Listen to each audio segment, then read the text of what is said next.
transfer news and notes, and there's been a lot to report today in terms of Douglas Luiz set to join Juventus for a €50 million fee. Omari Kellyman, a report close to an agreement with Chelsea. There's lots of moving and shaking and swaps going on here. And Ian Maatsen set to join Aston Villa for $35 million plus a transfer fee. Gab, what do you make of all this movement that we are seeing here? Well, they're different sorts of deals. Obviously, PSR, profit sustainability rules, are a part of it for Chelsea. We don't know the exact amount of money that they need to come up with, but we have a general idea.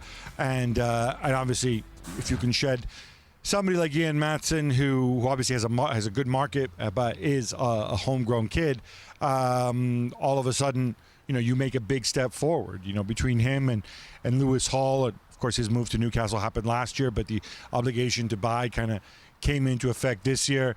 Then I think you go a long way towards solving whatever PSR issues Chelsea might have had. From Villa's perspective, it's a bit odd in the sense, do they need another left back? Is this really it? And I believe Maatsen's personal terms are gonna be interesting as well, because I would assume he might have been happy to stay in Dortmund, so that would have been a good deal. As far as the Douglas Luiz deal, I hate to do this, but it is a bit of an accounting deal for both clubs. The deal, as we understand it, two players are moving in the opposite direction from Juventus, two young players. Samuel Ealing Jr., who's a winger, a wide player, former England youth international.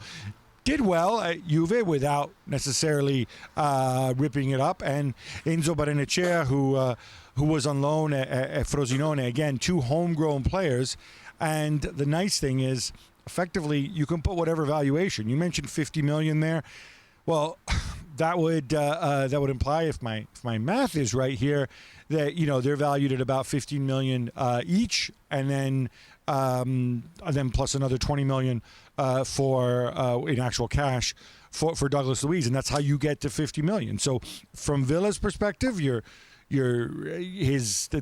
got Douglas Luiz, I believe, in 2019, so his residual value is close to zero at this stage. And hey, look, I'm booking a big profit here of $45 million, and from Juve's perspective, of course, you're booking a big profit of $30 million on Ealing and Barrenechea, because both count as youth projects.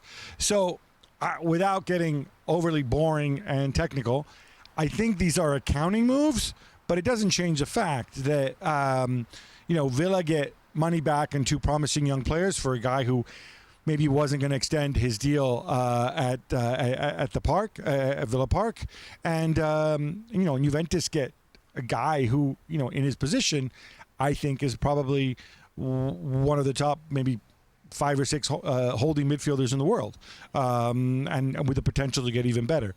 So I think both teams come out ahead, and both teams get a big boost accounting-wise. On the Villa side of things, you did raise an eyebrow yourself, didn't you, It's John? just very weird. Apart from, as Gab said, the money side of it and PSR, it's very weird that potentially you could be bringing 3 players in who, in my opinion, probably don't start in your first team. Ealing Jr. doesn't start for them. Barrenechea is a player, as Gab said, at Frosinone, where he played a handful of games, 3 games, I think, for Juve, and went there and done quite well, but he's not ready to step into an Aston Villa side. So, yes, they're in Champions League, so that's another body.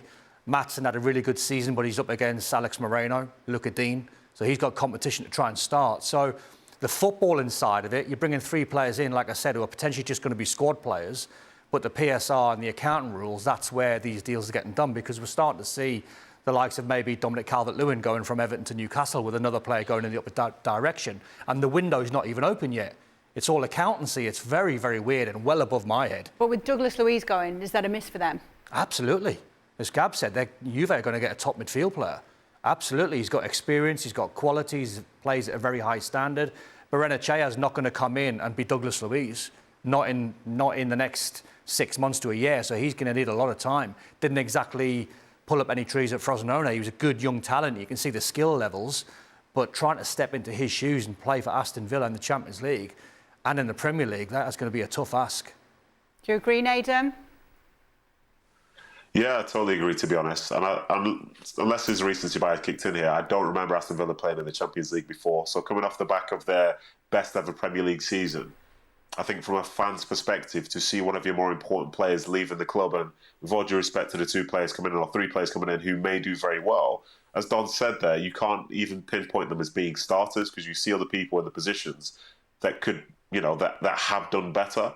It's a strange step. I don't think it's one that many will understand.